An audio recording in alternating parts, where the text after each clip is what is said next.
Welcome back, LJL fans. Just before the break, we introduced the concept of the emotional banger. I know we're all feeling it here on the desk, and I hope you're not feeling it too much there at home because there's some serious gravity to this series now. We've got to bring it back down to the game, so we're going to come back down to earth. I think there is a reasonable question now after Sengoku put up a decent fight, after the control mage works, that the draft has to change. I think we all agree on this premise. Siding comes into this in a big way. RMC, take me through what you think RJ now have to take in this draft phase. Okay, so with that victor here, it does mean that Syndra is no longer safe. And suddenly, the mid lane, which has been Rascal Jester's stronghold throughout the series, is broken. Red side is a lot stronger here. But for Rascal Jesters, if they opt to go for red side, they give up that Jinx prio. And given what we've seen Honey do with Aphelios, well, as you heard from the caster desk, Honey's known for the Jinx more than the Aphelios here. So you really don't want to give them up. And because of that, Rascal Jester now have to weigh counterpick for recap versus trying to find an answer to that Jinx for Honey if they go red side.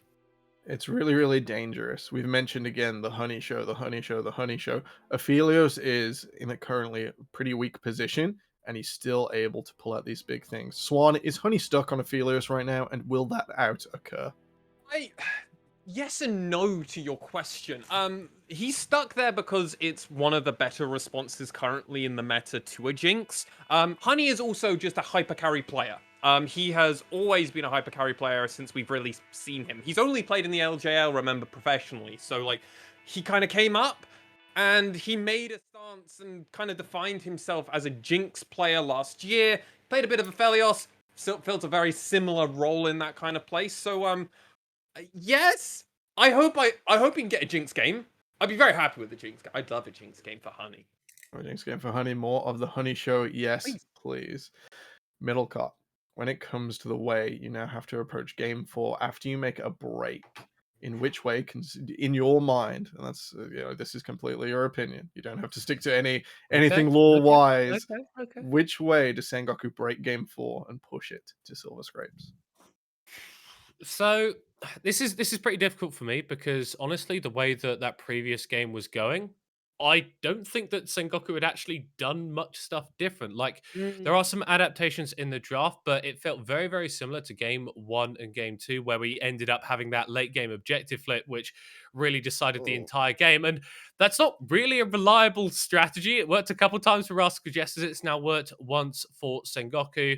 So I guess kind of for both teams, it's hey, get control of this matchup, get control of this series, actually try and snowball an advantage in the early game, and don't just risk your chances of making it to the finals on a smite, on a Baron at 45 minutes.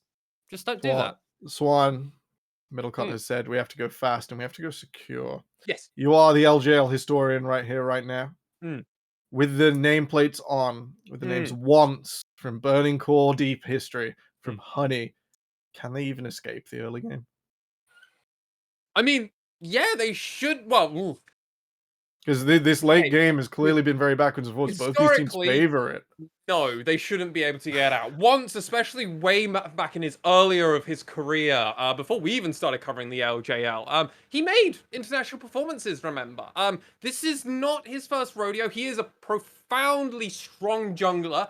This series has been a bit of a wonky, like, what's the Been perfect difficult. It's been real yeah, difficult. it's not been going ideal. He's not been invading Hachimecha, and that's something I want to start seeing. I want to start seeing some deeper vision.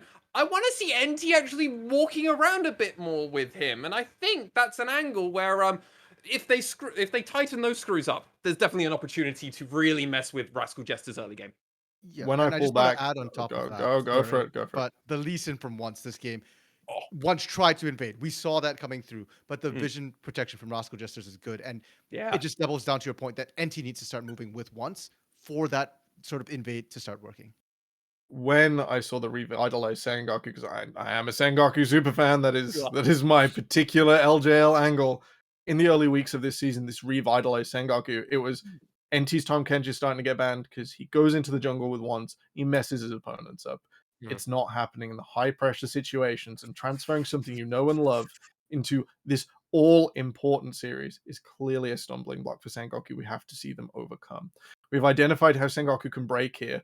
The reverse sweep, ubiquitous across the world, is just happening so much, almost that I partridged myself there. If you're Rascal Jesters, how on earth do you apply the brakes, RMC? I think first of all, they need to stop coin flipping quite this much here.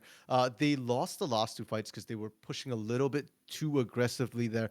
Play it slow. Yes, game 1 and game 2 were even slower. I mean, game 3 was a 40-minute game, and we're calling that fast by their standards.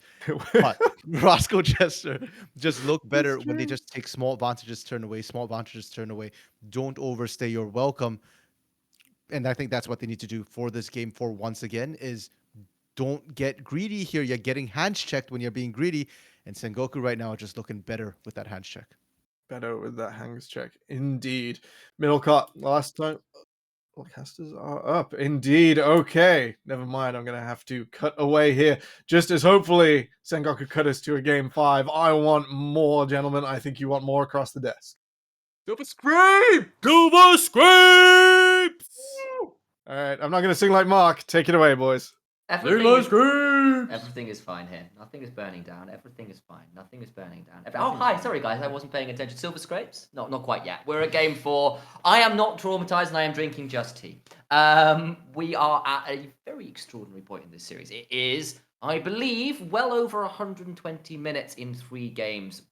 That would sound about right. 40-plus minute games right now. Probably more like 130 something if I've done my math correct, which is perhaps a little bit of a mistake to have done live on air. Alas, here we are. All 3 games at this point, not both. We are now, of course, into the 4th game. All 3 games have been winnable for both teams at points. Yes, we've seen slight draft advantages. Very much yes, so. we've seen some flips that perhaps didn't need to come through, but honestly, there were 2, all 3 inhibitors were exposed in that game, right? Sengoku Gaming managed to find 2 punished on inhibitor shoves in a row to help turn that game around.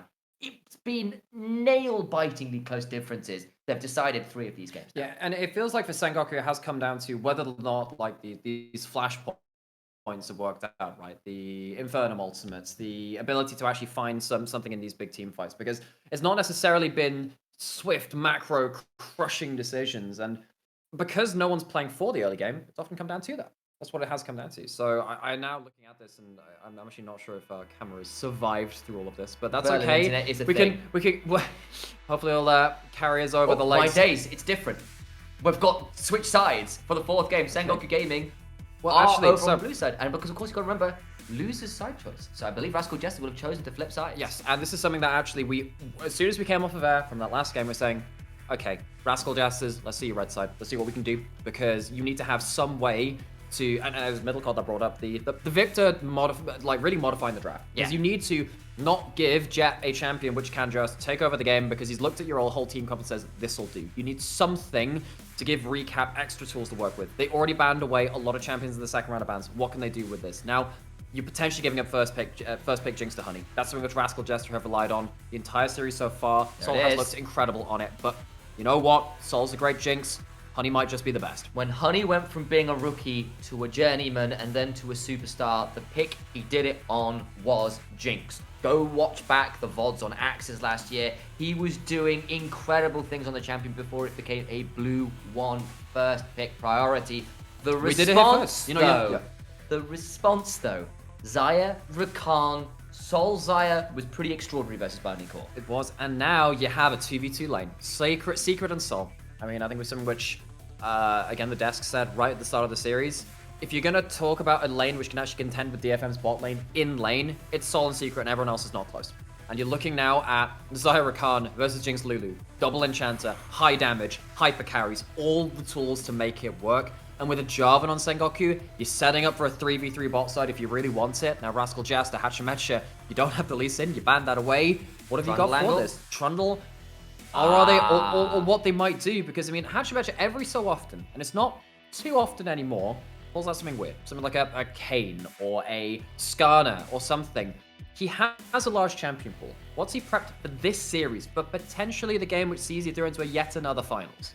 If you'll permit me a Lord of the Rings reference, it's the return of the Tiny King for recap. Veigar is in. He has been, I think pretty unequivocally our best Veigar player by a long, long way in the LJL. He's done incredible stuff on that, was playing that even when it was a little more out of meta, feeling very comfortable on the champion. It's a bit of zone control on the way to potentially keep the Jarvan separated from the rest of his team. And now you are looking again at that ability to kind of like split out these fights. The question is, are Sengoku looking to play straight down the front of the fight? When you have a Lulu, you tend to think that's going to be the case. Now, there is the outside angle of something like Kennen or something like a Gnar coming in that can play a little bit more towards the flanks. I mean, Kennen's just like dropped off the face of the earth in terms of a lot of its existence, but these players have played a little bit of it here and there before. Now you're looking here at Rascal Jesters holding last pick for someone, but they haven't done that for Recap. Now that was one of the reasons that we thought they might take red side, actually planning something for Recap, but they've found a way to hire target access champions for, well, in the LeBlanc and the Echo in 2 different rounds, away from that Veigar matchup. What has Jet got? Is he going to go back to that Victor? He has that available. Yes, he does, and maybe it's just a little bit of trying to get as much team comp knowledge available to give Jet as much information as he can. Because he said he loves to be able to look at a comp and go, this is how I win this game. Here is the line I use to break it. That's what we're inferring. And we've got to see how, of course, it plays out. Of course, Hachimesh is being left a little bit to the wolves here in terms of some of the jungle bans, but Poppy in a steel special all split. We know Hachimesh plays it. A way to try and disengage some of these, the likes of Jarvan and stuff. You can try and throw down that. Steadfast presence. Steadfast presence. I was going to call it Keeper's Ved. That's the ultimate. but that's obviously very important because if you are playing front to back, that Poppy ultimate has become so big for that. Now, has found some success on this in the last game. Now, the Renekton was not the reason that Sengoku won. It helped in some amounts. There were some flash stuns that became very, very important in the late game team fights, but they're going towards it again. This gives Ino full information of the entire enemy team comp. They have the counter pick. You picked red side. You have the ability to counter pick one of these lanes. What have you got for us, Rascal Jester? Gangplank, Camille, all available. Hell, if you want a Fiora, if you really want to throw that out, that's certainly an option. You can go towards something like an I don't think he's ever played that champion. But, I mean, like, just thinking in general, there's a Corki pick from Jet. It was dangerous amounts of damage in game 2, but couldn't quite make it stick towards a game win. There's the Gangplank option. I see it hovered GP as well. Not GP, Gragas, another G. That was like a GP. I just mentioned him. Gragas also being hovered here as a potential option.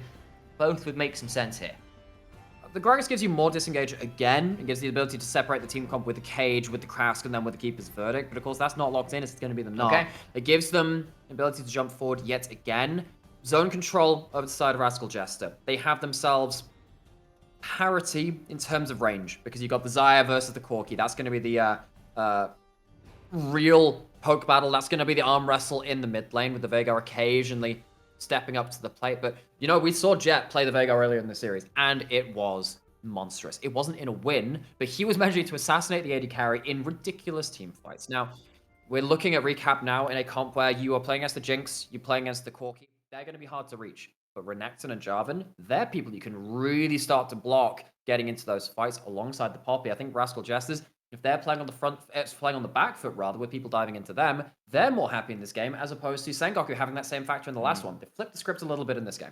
Xayah's ability to disengage, especially with the current lethality build, when you've got the Poppy, when you've got the Veigar, you're pretty happy to play exactly that. And I think zone control, aim of the game there. But on the other side, I mean, it is Honey's Jinx. Honey's Jinx, NT's Lulu. He is one of our better enchanted players. And I think that bot lane, if you can blow it open, honestly, if you can get Jet and Honey to 3 items, I don't care that you've got disengage. You can just win the range war there a little. And yeah, I mean, you look at through NT's history, he started playing in 2017. He's played all of your stuff. He's played a lot of the bruises. He's played your Wardens. He's played your Thresh, your Braum, your Tahm Kench, you name it. But there are a couple of enchanters down there. He was always a big Yumi player. He was one of the biggest players to pick up that champion when it was first released. And it is kind of worth it when we are at these turning points in the series, when you have these bigger moments, to visit the history again. So we've talked about Honey, who came in actually fairly late to the LJL scene. I mean, we talked about Jet coming in this split, but he's been around a little bit as a rookie over in career. But everyone else on the roster has been around for some of the earlier seasons of the LJL. Once has won the damn thing. NT only left the top 3 one time in all of his splits, so playing, and on the other side, there's plenty of real pedigree there too. In these games, you're praying, you're relying on that experience to carry you over the finish line in these, again, the flash points, the ability to turn things around in the big moments. Both of these teams have been forever the bridesmaids and never the bride. They have always been second best to Detonation Focus Me, second best to other teams in the league. Look to Sengoku Gaming in 2020. Look to Rascal Jesters last year when they were so close to making things work and they just couldn't make it across the line. They are battling it out in an absolute knockdown, drag out series that has gone the distance thus far. It's 40 minutes games a piece right now. We're into game 4. It feels like game 5. We had a 47-minute game in game 1. What was game 2? So like 46. 40, yeah, again, over that. It got... We've been going the distance in each individual game. And if it were to end it in this game, and it was only a four-game fracas, it would still be one of the longest series that we've casted. I mean, very appropriate you say you can go the distance because it's a Herculean effort, and everyone who's seen that Disney movie knows exactly the song I'm referencing, and it's just so apt. Well, bless my soul, Zaya's on a roll, coming in the bot of every Japanese opinion poll. Look, I love my Disney references. What a guy. That one's a stretch, but for those of you who you're a appreciate hero. But I think that one's. But I think we might be looking more to zero at this point, and I'm going to stop trying to reference this at this point. I'm going to keep that on the back burner, see what I can throw it later into this cast, as we always do. The caster has made a pop culture reference. Indeed. And what we're seeing immediately is seeing these two 2v2s starting to square up, fighting early. They have the ability to do so. You've got an Area on one side, got the Guardian on the other, ability to really start playing out in these brawl-like affairs. And when you look at the Zaya with the Area, the ability to spike earlier in this game with the lethality, maybe Rascal Jester again have an ability to kind of get ahead in the game in the way they've done pretty much every game so far. That's a pretty interesting AI power spike curve. We've seen more linear trajectories on this one. This is a little bit more of a swoop going on. Early on, favoring Rascal Jesters, but the later this game goes, the more Sengoku Gaming going to feel happy about it, at least by the statistical metrics. And remember that tweet which came out from Nemo, game 1? I do. Carry mode on. Last game, Honey showed that. And they were the old lane partners, of course, I've accessed that. In a team which I would say were actually our second best team last year. Rascal Jester were either second or third. It was between the two of them, but those two players in lane were obviously incredible at their own right. But actually looking towards the bot side again, we'll see if actually they're going to be able to defend Hachimachi, who's been caught out on the blue buff. Once goes in and does what Once loves to do, which is be incredibly aggressive. Be prepared for the invade of the Sentry in game 4. Once taking away that blue buff and Hachimachi for one of the first times starting to get bullied out. I'm a little upset at that reference, but it's poor unfortunate souls here that I am trying to deal with this. As poor unfortunate Hachimecha dealing with all his camps being stolen away. Once is not really content with just taking one camp. He's going to go the distance and take away the wolves as well. You made that reference. Shut up, it was a good one in place. Honey left alone briefly in lane, but this is what happens when you get that early shove. Having the Lulu, as opposed to something like the Thresh, which can actually fight early, control that wave, it does very much help. And now we have ourselves a bit of a split map. Absolutely, and because the vision walls didn't come down as easy to spot that out, they kind of went under what they could see. And they got into the buff and made the steals happen. Great stuff from Once. I'm actually kind of disappointed in myself for only seeing that like halfway through the actual sentence, and that was a good one, I think. It was sure something. We'll let chat decide whether it's good or not. But all right.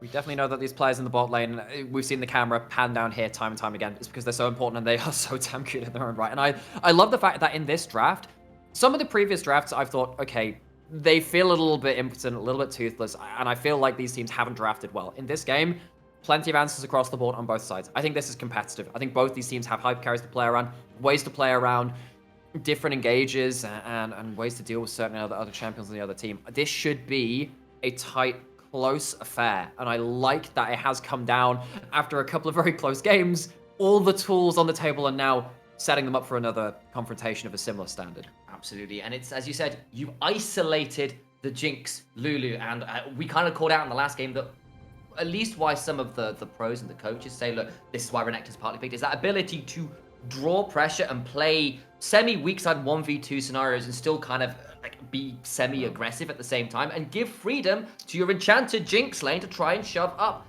Pair that up with some jungle invades, pair that up with putting the Poppy 10-20 CS behind in the early game is great news for Sengoku Gaming. And when you look at someone like the Lulu right in lane, if you don't give them that kind of degree of safety, if they have to blow flash early because Hatchmatch has made the way down there, Lulu can't lane. Lulu, Lux, all of your big enchanters like that. If you're not Rakan, you can't lane without flash, because Rakan is like halfway between the enchanter and the more mobile battle engager, all this other stuff. They get to really jump in and out. So once gives the ability to push in, punishes the Poppy, but also papers over the cracks of one of the potential weaknesses of this lane. Well, we both play D&D, and we know that Bard's the jack of all trades, and Rakan certainly fits that mold. Doing very well, of course, at the ability to be flexible in what he can do. Yeah, well, he's sadly not multi-classed into Cleric, because you're not going to be able to revive... I don't think that summoner spell's available either at this point. And there's no Zillion in this game, so... some in this multi-part references, don't you like him? Anyway, Dragon's being started by Sengoku Gaming, but Secret might come over and be as obnoxious as possible, but Enti is playing Warden. A little bit of multi-classing himself there. Gonna be getting a hold of that early dragon. That's the earliest dragon we've seen this series, because a lot of these early dragons have either been, what's the word? Interrupted or not gone for. They've all been kind of post 10 minutes, honestly, I feel, this series. That's some very late souls. Well, no, this is the most active early game we've actually seen out of either of these teams, actually. You look at this game, you look at once on an aggressive champion, uses the matchup well, even though it's meant to be one which gets countered later into the game. By the way, there is actually... I'm actually not sure if there's a bug which still exists for Jarvan. This happened in the LJL before, where effectively, if you Jarvan ult into Poppy W, it effectively activates the W, but because you're unstoppable, it doesn't actually stop you, and then you can EQ afterwards. Is that an intended interaction? I'm not sure. I believe it is the way it is. So keep your eyes peeled for that. I know that occasionally we like to call out some niche mechanics. This one could genuinely be game-changing if we do see what happens there. Actually, Ignite, pop down from Secret. I think Enti was trying to mind game whether Secret was going to jump in, wants to take control of that again, and just ends up being the bow wow dubstep Ignite. Enti was trying to reset and kind of got invaded in onto. He was quite low on the mana, so will be the summoner spell down. And he's going to get interrupted this time. This time Secret goes in and there is no Ignite reminder. The Ignite in trade as Honey may have to burn the heal. Flash out. Heal as well, but now Secret's in trouble. Needs to think about getting away. There's still the heal on Sol. Can try and bait that. About to get lethal tempo. It's just active now. In there. Can do as much damage as he can, but it means that Honey, with no mana, trying to get those final autos, not buff the heal. Turn around, flash in trade. There's the heal. Honey can't quite get it. One more auto. We're doing the root in trade. Secret just about gets out, and the summoners are traded nearly evenly. Secret keeps his flash, and that is it. If you needed an on-screen example of why you ban out Honey's Jinx, it's because he knows his ranges, he knows his limits like that, and he comes in and remember what we were talking about with Sol and Secret and how they're strong in the 2v2. They are one of our best bot lanes we have seen in the LJL overall, historically, all of this stuff. And Honey comes up and he's punching them as good as he gets, even in CS, but seriously starting to take some names down there. Absolutely. The Herald spawned 20 seconds in, and what is not absolute is who will win this one out. Of course, Paz hasn't had to bow the Dominus before the Herald fight, so he will have that available, and that's such a critical part. You called it out in the previous game. This time it's available once here with Cataclysm also available. We don't even have AD carries with ults for this fight. Sometimes you'll see the AD carry getting a little more XP because someone's left them in lane. Got the Poppy ult coming through, once shoved away. That's a big one, down to 1500 HP. It's secured. In goes Secret. Grand entrance into the cage. There we go. It's a huge one. Massive Megadar into the wall. Rascal Jesters get the fight. Jet survives, but only on 2% HP. Trying to survive out his Ino. Paz desperately trying to heal up. Has to flash out. Rascal Jesters get the team fight, get the Herald, and get out alive. Even with Sengoku managing to win the arm wrestle in the bot lane, they lost summoners for it. Doesn't matter if you got the Renekton, who spikes around this point of the game, wants to fight around those empowered abilities. It wasn't enough. The combo lands from Rascal Jester. You talked about it. When Jet locked in the Veigar, you got that now. You got the ability to just punt people into the cage walls. They don't have a way out. They don't have the flashes in Rascal Jester. This is a huge win for them, make no mistake. Secret with the flash. That's Grand entrance. Meganar. Picture perfect stuff. And it's also the Poppy Veigar too. Not something that we talked about in the combo before. We were focused on that bot lane because, of course, that was going to be where the fighting was. Even with that, you see the power of the Renekton. You mess up your spacing a little too much, someone gets caught out, Renekton takes down a couple of people. Maybe if that happens before Jinx goes down, that fight turns around horribly in the other side, but it's not going to be the case. And after Sengoku have maybe the most active early game they've had in this series of either team, they still bite the bad end of that trade and they're behind in gold. I feel like we've said that a lot this series. Rascal Jesters have been just that little bit more successful in the early and mid game. It's just gotten increasingly tight as the game has gone on. Still, you get Hachimecha back into the game, you get a kill onto Recaps Veigar, you get the Herald, and maybe you can look to get some plates elsewhere in this game. Sol would, I'm sure, love to get a little bit more gold, a little bit more resources into his back pocket. I do indeed, and we can see again, we're not at those first items yet, but with a minute up on Dragon, Sengoku would love to start stacking that to at least have some control of the neutrals, which they've really lacked this series. Yeah. I mean, they've had to flip a couple of objectives. I think that's probably the correct adjective for it. I mean, we use a lot in the esports scene right now, but it seems quite apparent as Sengoku are going into... smell the burger, smell whatever the hell they're cooking.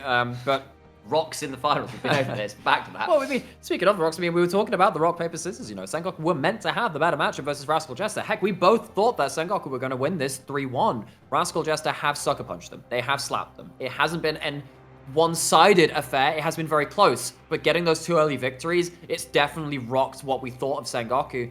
Once now walking in over vision, there are no flashes here on the bot side, but they do have ults. There's teleports available as well, of course, but they're not unleashed for at least another 2.5 minutes. So at least they're just not unleashed for 2.5 minutes. Not at least. It's not like there's not a variable unleashed teleport timing. That would be an interesting bit. Yeah, of imagine if it was like a RNG, crit chance of occasionally just randomly getting that. Randomly, you have an unleashed teleport. That's the one. Okay, what is also not RNG is when you pick up this package. Jet has it, there's a dragon live, and we saw this so much of this split, it's no surprise. Fighting around Quirky package is a dragon, that's what you do. Sengoku Gaming with that package comes straight across the Cataclysm. It's a burning shot glass that comes out, but Secret just gets on out, and now Recap is here. Oh, Honey's been punted! Honey's gone! He's just dead! He's trying to survive, but look at Secret, look at Sol! They're so damn low! Secret needs to get out of danger. Here comes Honey with the rockets! Here comes the boom! Oh, and after Hachimecha, I thought he'd won that fight for Rascal Jester. Punts away the Jinx. We know that Honey, if he gets excited, he's going to do work. Sengoku, they outplay once on the tip of the spear, tip of the Demacian standard, comes out with a huge play. We know again, Sengoku were kind of falling behind in a lot of what they wanted to do in this game. That is a great way to stop some of the bleeding that came after that Herald fight. What a hill to plant your flag on. It was looking pretty dire, but they hold strong, and so much damage comes across. And honestly, you're right. Honey getting knocked out, I thought it was doomed. Yeah, you see that happen, but a large part of this too is kind of... it's kind of a two-sided affair of Secret getting out because of the extended range of the Xayah Rakan and being able to kind of get that battle lance even further out, but turns out it's not able to dodge a global ability, and Honey gets gold from that. Gets some free time on a wave. That's a plate down as well. Jinx was meant to be out of that fight. How the hell did they get away with that much gold? Herald just got summoned as well. I believe it was running out of time. Of course, Hachimecha, with the way that play go, didn't have the opportunity to set this up as easy as they like. It's still going to get in here. It's a 3-man shove, but a 3-man defense. I think it'll just be the plates, and that's. And there's no gold to Sol. There is no gold to Sol. Those traps, they might have seemed like a little bit of a wasted opportunity there. It stops Sol getting close enough. Secret and Hachimecha get the gold from the Herald. So while all that gold was picked up by Jinx in the last fight, none can be said for the same with the Xayah. Reminder, of course, Sol and Secret have picked up 2v2 kills. They got first blood on the Jinx of playing around the 2v2. This game, for once, Honey is actually up ahead and feeling very happy. It is that Jinx that has come out solidly ahead here with the gold, with some of the plays coming through. Look, there are 10 seconds left on the 14 minutes. If Rascal Jester stay, look at that pink ward just behind them. You know who's got a teleport? That's a Renekton. That's a Renekton that's just got a reset and can start charging up their rage bar. In fact, just hit the Gromp a couple of times, maybe to start stacking that up. There's it gone. Just need to keep an eye on that. See if whether... Actually, no. Scouted out. Sol spots that out. There was a moment of question marking. Here's the playoff stats of both of these teams. You can see the gold efficiency, both well over that 100%. You can see the DPM, both solid from both teams. A little lower kill participation for once from Honey, who's normally right up there compared to the regular season, at least. And look at the gold efficiency. That's a big. That's a stat which I love because it actually handles the data a little bit better, you know. And in fairness, they're playing hyper carries. You're meant to have high gold efficiency because you're meant to be doing damage and you're meant to be given a lot of gold, right? But you just kind of like you just snowball to high hack when you end up doing this. But both these players have been doing that to very high levels, and have to see now, of course, who can carry the stand a little higher for their teams in this game. It could be the very last game if Rascal Jester take it.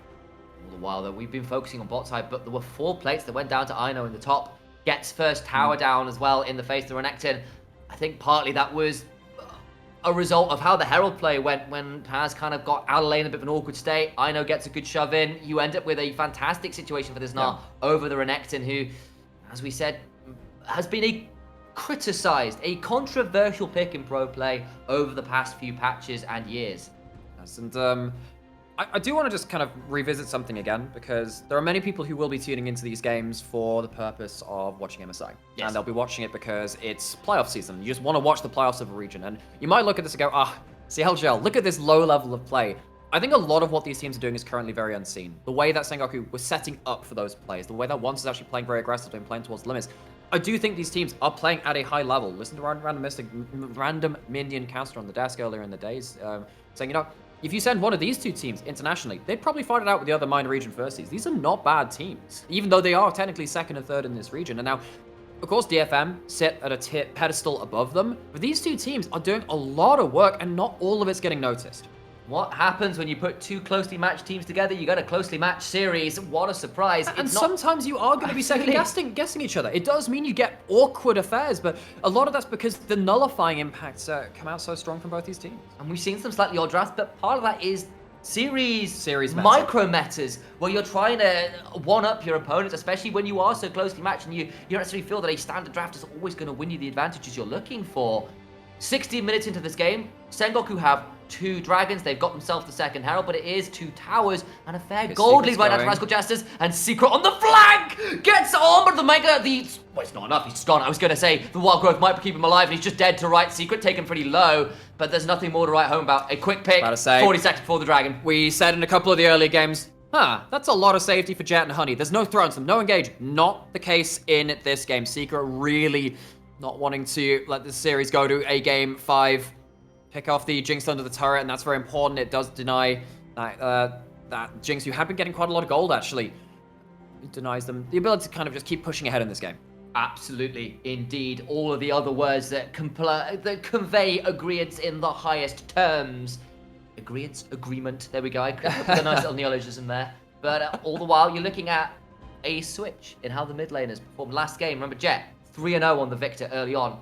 3-0 for recap this game on his signature. It feels like, of course, the Syndra right up there, of course, but well, the this Ahri season, split. The Ahri absolutely. split right. This season, the Veigar, the Ahri have been so good for this player. He is at a terrifying point. Well, he's at a terrifying point at a terrifying time because there's a dragon available, and recap catches Jet. He's stuck in, flash out, tried to hold it, but doesn't manage it. Recap primordial burst, but he's not going to try and get knocked down. Does go down mid laner for mid laner, and then it's excited Honey, who's trying to turn this team fight around. The feathers are down, but no pullbacks come through yet. Herald summoned. Gale falls forwards, Paz trying to get to the backside, and it will be a 1-for-1, all things said and done. Oh, we could have just had that on a sound tape really at this point. 1-for-1's the whole day so far, but actually, with recap with the teleport, and actually Jet doing the 2, all those ultimates, I mean, I thought that was an incredible cage, but the flash forward, that just felt too ballsy. However, Jet wasted the package now, not going to have that. Hachimecha, quick, nearly up, not quite there. It's a grand entrance pass, trying to heal up, but he does go down. Dragon is secure, but it comes in trade for the top laner. Honey trying to free fire. I know, nearly at the Meganar. There's a teleport back in, flash out. Teleport back as well. NT goes down. Meganar surely coming up. Honey just about alive. Flashed onto,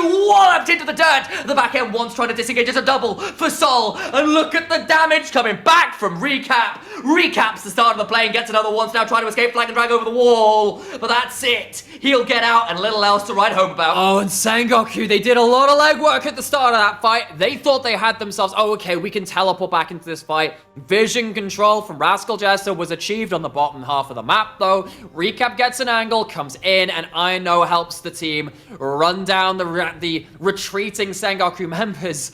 This all starts with, again, a bit of the arm wrestle on the way into the river. Rascal Jester have won this the entire series. You have to flash out here as Jet. I think if you actually get stunned by that wall, you don't get a chance to kind of re-enter that fight. There's a chance that the fight's actually over by the time you make your way back in. But still, trading mid laners at this point, because you've got the extra excited factor onto Honey, I feel like that benefits Sengoku. But after this point, it's kind of at parity in some ways. I mean, Paz does have the flash. I was wondering if that was going to be the real deal breaker, but he's taking all of his HP bar and damage. I really think Paz messes up at the back half of that fight. That shouldn't be a full health bar on Renekton going down for free. You have flash, you got an entire rage bar, you got to use it. He fails to do so, and I know outvalues the Renekton in this fight at the point where the Renekton's meant to be ahead. I know that you're trying to ward off the team, but if you're going down anyway, at least make it interesting. Flash in, cause some disruption, don't just stand there. And I know it's a difficult call to make. It's a split-second decision, but the split-second goes against them. Jet has got himself to a Muramana. That's a big point, but I'm looking on the other side of the rift and I'm seeing 5-1 on this Veigar, who, yes, went down, but came back in and picked up another kill after his primordial burst deleted Jet. Going back into those gold values, see where all those gold values lie. And honestly, it is a lot of hit in Ino. 2,000 gold up over Paz. And we talked about Honey and that Axis team from last year. Remember, Ino was on that roster. Yeah. So Ino, he's had a couple of chances to take down Honey in this split so far. Played 3 regular season games and a number of games in this playoff series alone. And Ino is a kind of player who we have praised so much for a newbie coming in because he is new to the table. He's now on a team which is now going to start up this Baron. He's got himself a teleport, got himself a Mega Gnar as Rascal Jester. They've done this a lot this series. They've pushed down this Baron with tight timings, but the blue trinketed off of this one. They are indeed. And Jet was around the corner looking to see if there's anything more. Shirelia's popped on Enti to try and speed once in for any potential further contest. But this Gnar, 2084's up that 2k you called. Continue to split push away, didn't have to teleport. Still back to the Baron baiting, back to the attempts to engage. The Secret's pop. The Shirelli's looking to get in here. Once in a difficult position. Knocked up, knocked down. And the jungler is dead and it'll be right back to Baron, you imagine. No, but there's a teleport coming in from Paz, which leaves Ino alone on the bot side. Rascal Jesters went out both sides of this play after what we thought was a critical early game from Sengoku. The combos come online from Rascal Jester, all the multiple ones with the Veigar cage. Recap on his Veigar, so important. Now teleporting back in. It'll be a 4v5. Cage just goes wide. Ino nearly at Mega, but the rocket poke, my days, forces the Feather Storm. And remember, Baron hasn't actually reset. They could go back onto this. Look at the poke from across the wall. Jet's in a fantastic position. Ino looking to play gatekeeper. Secrets! Jet's gone in. Jet goes down. Jet absolutely fails it. He goes kamikaze mode and does not get the kills he was looking for. He looks for the big play, and you know what really seals the deal there? They didn't have vision in that brush. They didn't know the ward was there. If he sneaks in over vision, Rascal Jester engaged onto the rest of the team, the Corki blows them up. It looks like an in, and honestly, it kind of is in that situation, but they didn't know the ward was there. He goes down for it, and that is a critical play for Rascal Jester. Honey and Jet have been so good in the regular season. They're 2-4. They're 2-3. Look at their opposing numbers. Sol, 3-1 and 6 survives the early pressure. 5-1 on 2 on this Veigar. The team comp from Rascal Jesters, yes, it got a little bit thrown for a loop when some of those early plays, those early invades came through, but it is well and truly online now. Back to the Baron. Back to the Baron, because that's where Rascal Jester are finding their success. It's an Infernal Rift. There are less choke points to play around, but that doesn't mean there aren't any, and Rascal Jester have really pinned Sengoku up against them. You've still got your Jinx, you've got the 2 items. There's a chance that Honey can start popping off, but Secret has been finding his targets the entire game so far with the extra backup. It's been very dangerous for Sengoku. The package is here, but it feels like he needs to get so high value to now outplay what Rascal Jester are going to do. We've seen what happens when the Corki dives into the Veigar. It just does not work out for you. But the last 5 minutes can be absolutely undone, unwritten with a single smite. Infernal Soul is live for Sengoku So Gaming. watch out They for those win cages. this. They get themselves an incredible benefit. Okay, watch out for the cages. Watch how Secret is using the cages to play out these fights. One goes down. That's the Shirelias. Oh, so much damage. Dark Paz now having to escape as well. I know, taken low, but we'll have Mega coming through. Secret will force the flash out of NT. And they'll have to back away now. Shirelias is down. Cage! Onto once. Doesn't quite die. Iron flashes in. It's turnaround damage onto the package. Corki, who cannot press W. There is nothing available now. But I know. Honey? So damn low. Honey trying to wipe him out. Flash for the rock. He gets the kill. But Soul goes forward, tries to go down. Honey can't quite make it happen. One goes in. Soul stays alive. Honey goes down. The keeper's verdict and the steadfast presence is there for Hachimecha. They can stop the Soul. And Rascal Jesters clutch it out. I think the Jesters are a little bit upset about us talking about Jet and this guy called Honey. Aren't they such good players? Sol and Recap break Sengoku's ankles around that fight. They deny the Soul. They take another fight. This is how they did it. You can see the Shirelia's usage from Rascal Jester is actually very, very impactful. It just forces out a lot of defenses very early on. They have to just keep falling back. And Jet has the package. He's still sat here on top of it, and he gets ulted into it. He gets ulted into it. He doesn't have the reactions. He doesn't space well enough. And Jet, who is our first all-pro mid laner, the mid laner that almost defined the split in terms of the level of mid lane that you can play in the LJL, he's the one that gets caught out. And up to this point, Honey tried to clear up some of the massive errors from this, but Honey doesn't factor in that heal. Maybe an extra crit. I'm not sure if he critted on all of those, or maybe if there was a flag and drag just a little closer, could have turned that yet again. But they're playing close to the wire, and the wire is cut deep into Sengoku's lifeline in this game. It was a tightrope walking act. This time the wire goes, they fall down. Honey was inches away from winning that team fight for them, but now it's 3 items on Sol. It's 3 items nearly on Recap. He's very close to getting either a Seraph's Embrace, there we go, or a Zhonya's, depending on his choices here. Baron's still alive. Sol was stopped, and Rascal Jester very much in command here. We actually saw Recap sit on the tier last game on the Syndra. He was more than happy to fly around that and just kind of use it as that extra kind of laning slash longevity item of Rascal Jester. They got even more gold lead than ever. They're going towards the Baron. It's a massive Secrets. chunk onto Wands, but look at the damage back. Wands makes it a 1-for-1 right now. Pass into the backside, flashing to his left. The rocket's land. Sol is gone. Jet redeems himself. Paz is still alive. Ino goes down. And of course it happens. Oh, Sugar, Honey, ice the team fight. Oh, and somehow, out of the brink of the loss of this series, the carries stay alive. We take one fight to praise Recap and Sol, and it's gonna be the Sengoku members who bring it right back. They have the shields, they got the HP bars. Sengoku get themselves a fight and the Baron. Double AD carries make it happen. Jet and Honey, take your hats off. It is an absolute battle, all complete gladiatorial match between these 2-star carries on either side.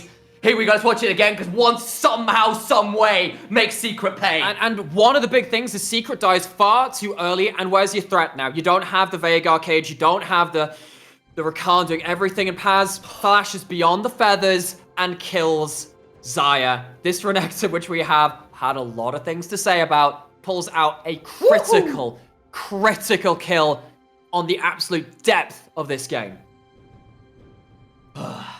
Right.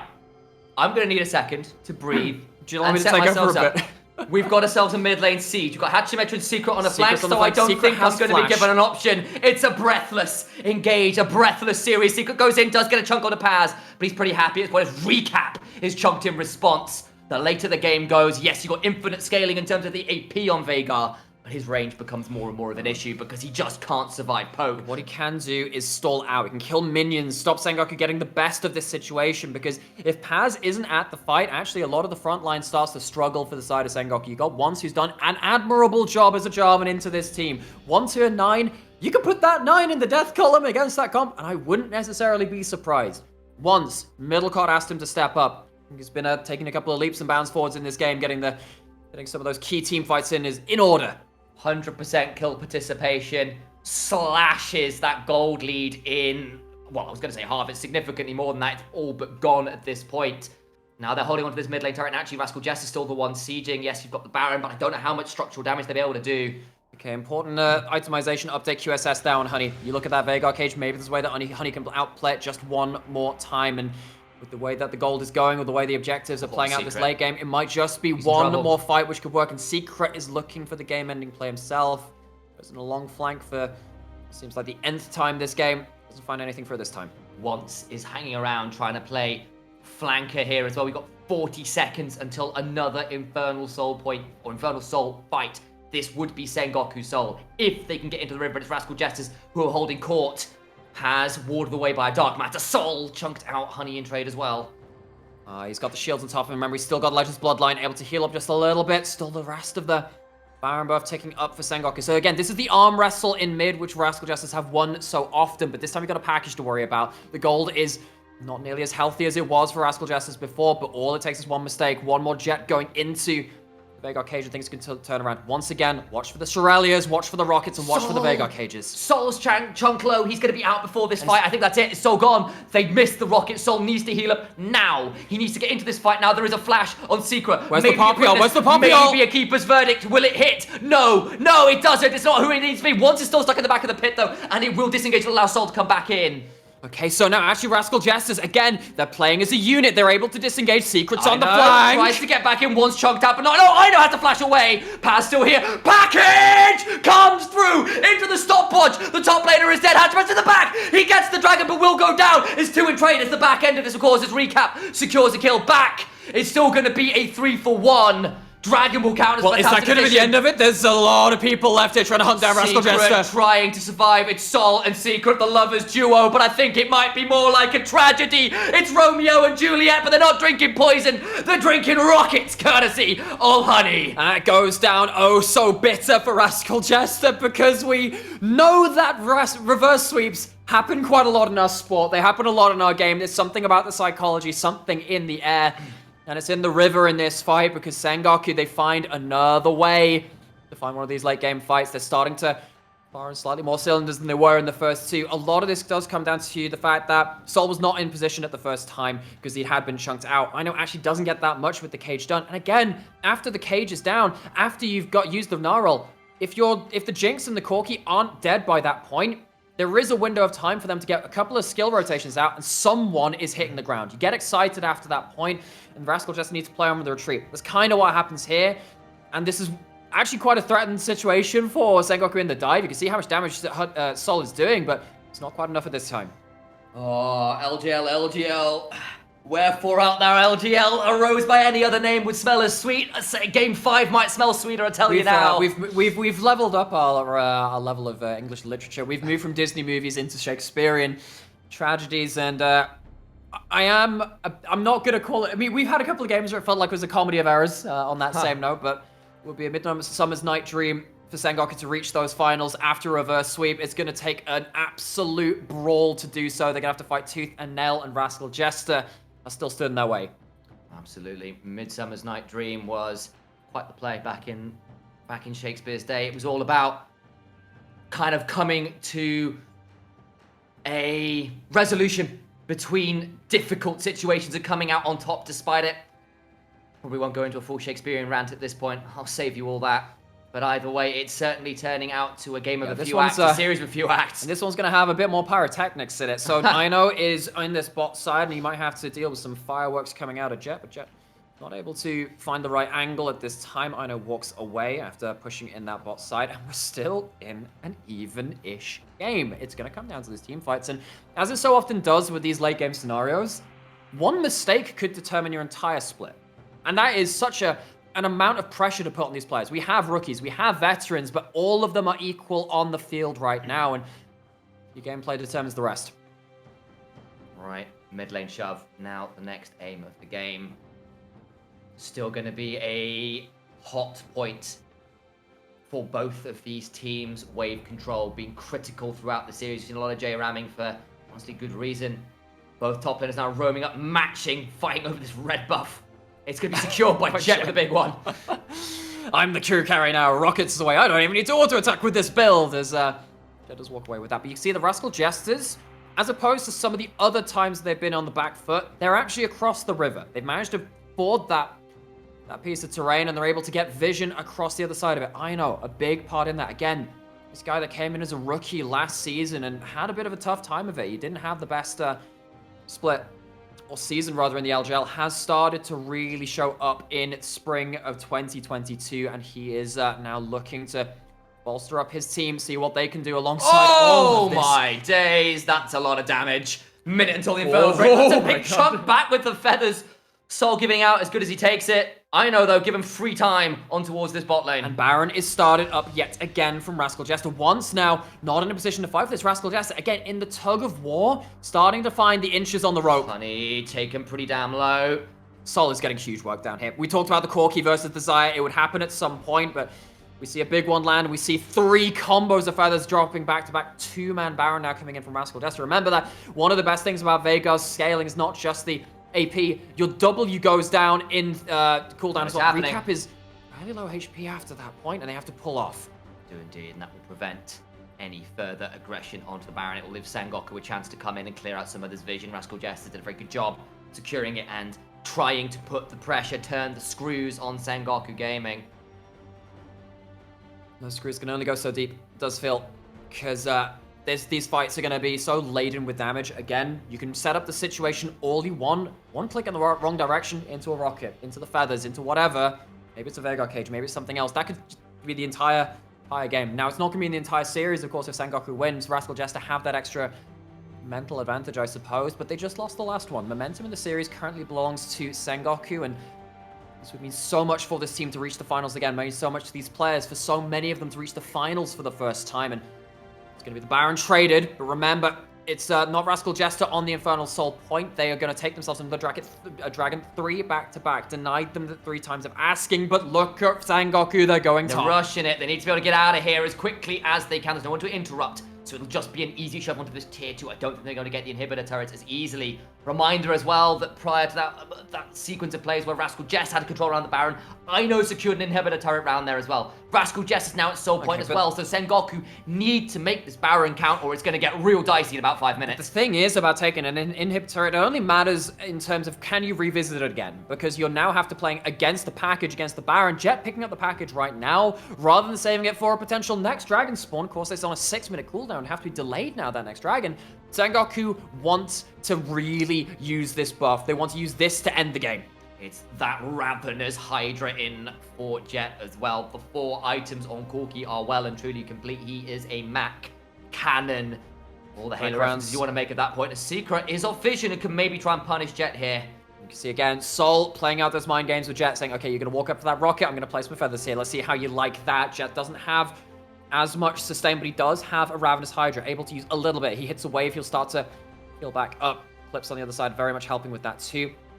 Death Ball starting to form from Sengoku. They have so many items. QSS, remember, on Honey. He's managed to be able to keep that in his inventory for quite a long time, and it's going to be very, very important. Should Secret look for the charm, and Secret, speaking of him, is getting chunked out. Now, I love what Sengoku doing! Oh, Cry Havoc and let slip the package of war. Try to go forward and force out Ino there, but it won't quite matter. Ino flashes, but he'll get back out in time. It does, but Ino no longer has that flash, and that is actually quite important. What we need to see from Rascal Jester now, though, is what are they going to do knowing that the package can't come in to defend them? Oh my god, that damage is so obscene. Feathers have called. Once in the back end of it can look in. Cataclysm comes through, but he's going to go down to a GA as Primordial Burst chunks him down out of it. But they will survive. But it's still going to be Xayah ult gone, Xayah flash gone. It's only the GA taken away from once. That is a massive trade up from Sengoku. They're looking to bring us to a game 5. Slowly, maybe not surely yet, but it is getting ever so close. Friends, countrymen, viewers, lend me your eyes. We've got ourselves a base shove coming in. Sol chunked out at 20% HP. Again, he survives, and the inhibitor does as well. You must go nowhere. You must watch this incredible act happening in front of your eyes. It's another game that's sure to go past 30 minutes. Sorry, 40 minutes. I'll get my timer right this time. Again, we're heading towards the later stages of the game, and, you know, we sat here as a fan broadcast 2.5 years ago, seeing some 5-game series. I remember that CGA Rascal Jester game in the first round of Spring 2020, and what a series that was. We continue to pump out some of the most entertaining series that I've ever laid my eyes on, and if you have not watched this region before, well, welcome to your debut game. I hope you're enjoying it, because I sure as hell am. Are you not entertained? I'll go from a Julius Caesar reference to a Gladiator reference. That feels mildly appropriate, I suppose. We're going to see how this game plays out from here. We've got 2 minutes until the Infernal Drake. It's another game where the Soul's coming at 40 minutes. And, you know, you were talking about, you know, all of that Gladiator. Well, I'd love me some Russell Crowe, but, you know, I'm a big fan of Les Mis too, and Soul's looking a bit miserable on the health bars, but you can look at the amount of damage, and at this point it probably is 24601 in terms of numbers with that. And see the Sengoku resetting, looking to get all their cards in order, get all their pieces onto the board. They're playing around a late game Renekton again, but Paz has actually been making the team fights look fairly good. A couple of those flash stuns have been turning this game. Lots of items being picked up into people you don't expect at this point. Mikhail's on Lulu, important to keep an eye on. Putrefier from Secret, we saw that the Shurelias, of course, are very important. Having healing reduction onto, again, double Gordrink top side, very important to keep track of. So many moving pieces. Let's just narrow it down to a few to watch. In the last couple of fights, we've looked for the Poppy ultimate to split the fight, the Vigar cages, and a lot of the displacement into it. And then on the other side, you're looking for package, and you're looking for how is Honey doing in terms of HP bar, and is he excited? You can feel the tension, and if I may, I'll continue your allegory, because can you hear the players singing the songs of anxious men this late into the game? The comms got to be clean, got to be ready, because you only get split seconds to make those decisions now. And you've got 1 minute, not quite to midnight, but oh gosh, you can see Honey has a rapid fire cannon. Shurelia's popped. And you know, actually, what's very interesting here is we talked about that Mikhail's built up for the Lulu. QSS is gone now for Jinx. Full damage, relying on NC. It's not the Tahm Kench this time, it's in the items, but Honey has a Bloodthirster, has the ability to start Regenning up, and watch what's happening with the flanks. Secrets on the flank. Can he make it count? Honey stepping forward, avoids the cage, but Paz gets caught. He'll get a bit chunked up on the other side. Hachimecha Oh my goes God. in. Sol down to 5% HP. One final order between. He has to Featherstorm. The rocket splash damage. Paz! He goes Paz! Again he goes in. Golden he goes now. Hachimecha trying to play this one out as best he can. Recap goes down. He's dead. The Veigar is gone. It's 2 for none. A double for Honey. This man, this myth, this legend of the bot lane in the LJL. I said it before. I'll say it again. Oh, Sugar. He ices the team fight. He's gonna get the rocket, not just quite onto the Nexus, but bring on the Silver Scrapes. Teleport to the minions. Sengoku are forcing it. Bruised, bloody, scraped, but they are bleeding silver. Sengoku Gaming will make the reverse sweep dream a possibility. We are going to game 5. It takes, again, the length of the map. It takes all of the dragons they can think of. It takes over 40 minutes. We knew coming into today, this would be close. This is beyond close. This is a hair's breadth between each other. This is absolutely absurd. This is one of the... It's just another region for me to fall in love with this region again. Welcome if it's your first time. Well, Stick around. Stick around. At least for one more game. Turns out, Temporal was in fact a time traveler. He called a 5th game. He called a potential reverse sweep. I'm going to call for a break because it's not for us to interfere with the glorious scenes we're witnessing. Stick around. Don't go anywhere. You need a quick drink or something because you need to be right here, right now. We'll see you in a minute or two.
Welcome back to the desk, LJL fans. You can see rubbing foreheads. You can see stressed faces across the board. Just a quick reminder that it is the Honey Show. It is his world, and we are merely passengers on this train through existence.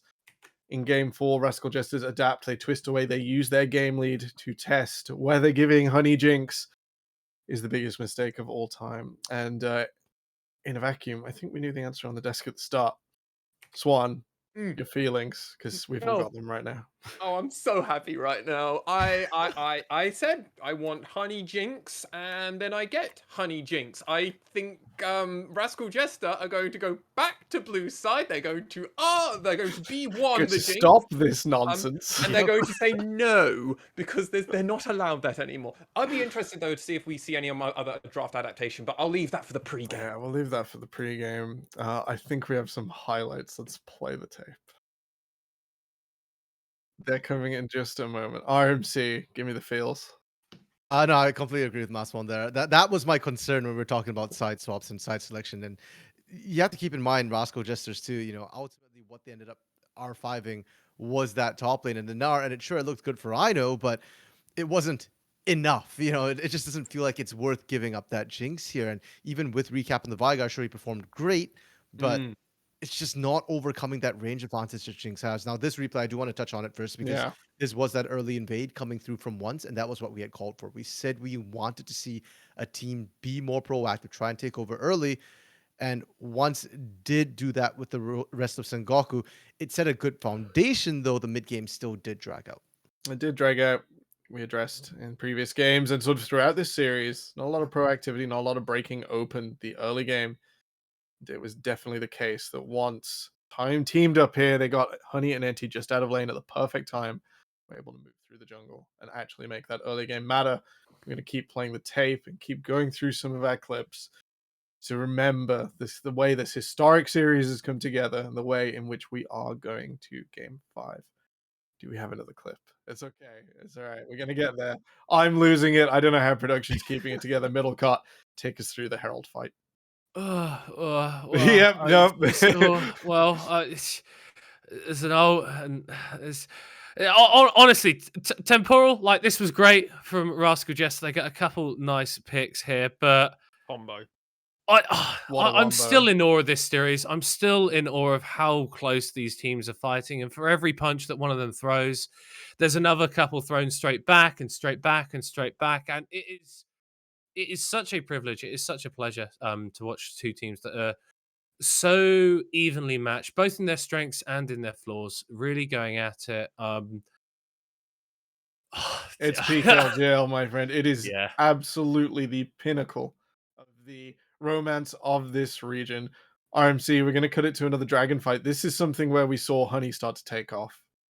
And I think this was where, in this series especially, we've criticized some individual plays, some micro decisions from a lot of these players, but this fight right here, you can see so many things kind of happening in this particular one. You know, the way Hachimecha denies Honey originally from that fight by using the Keeper's Verdict to disengage. You know, you're seeing a lot of the secret dodging out of the Cataclysm, baiting in once there, you know, even the final snipe from Honey here.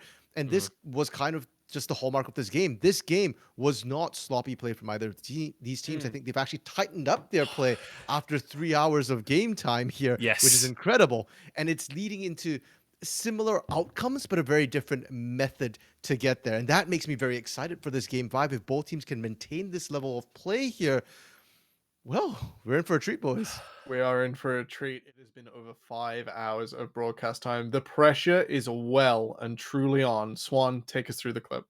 Oh, I mean, the clip, this is the moment where it kind of feels like Sengoku, everything might be over and done with. Like, there was a lot of good, but then there was a lot of bad, and then Honey started to pop off more and more and more, and it was like, oh, okay, maybe giving Honey the Jinx was actually a really bad idea, Rascal Jesters. They've been taking it the whole series. They get this dragon. Honey then just has to play frontline. This is where the bad comes in, though, because it's some good, some bad.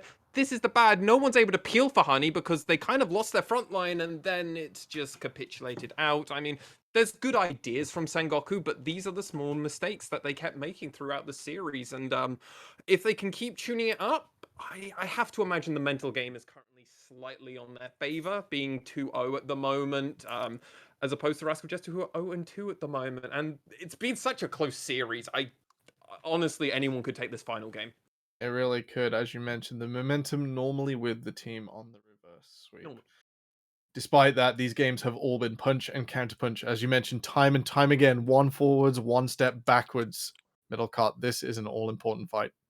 It's absolutely massive. And this is another one of those fights where it looks really good for the Jesters. I know, throwing Jet into that cage and the Renekton thrown out of the pit as well. But I want you to watch Honey as well. He's trying to go forward, trying to pop off, do the damage. But the cage comes through, flashes over it, but then just goes a little bit too far, gets a little bit too high. If he thinks he can pick them off, but Rascal Jesters respond beautifully, and this flash from Salt is absolutely exquisite. Honestly, there are about sort of 4 or 5 players this game where I think if you just watch the VODs from their POV of this series, you could coach someone to like Master or GM or something by just watching how these players are microing, what they are doing in these fights, and their general mechanics. I can't say enough good things about this series. It is absolutely beautiful to watch. The emotions are real high. We're going to play one clip real quick before we let you take a breather, gentlemen. This is the Baron fight. Yeah, and this one, I mean, Rascal Jesters here, they were in a good position, it looked like, but right now it's just the range advantage that we're seeing come through for the side of Sengoku here. And recap, has the ultimate, could have killed Paz, was waiting for the big carries to walk in, and I think this, I almost want to call it greed at this point, but the fire discipline ends up backfiring horrifically because Honey and Jet just never walked in range for recap to use that Vigar ultimate here. And that is, I guess, the big problem that we're seeing this series, just a range difference. And going into game 5 here, there's got to be some draft adaptations. You can't be giving that Corki and Jinx over. Even in the other game where Jet got that Corki, sure, they lost that game, but it's just looking too strong a pick to be given up without a hard counter. And Vigar isn't quite hard enough. The micro meta developing. Let's save some of the spoilers for the pregame. We're going to go to a quick break. The LJL is at its peak for spring so far. Only the winner of this match versus DFM can possibly overcome this. We're going to a quick break. Grab your water, grab your breath. You will need it as we head to Silver Scrapes.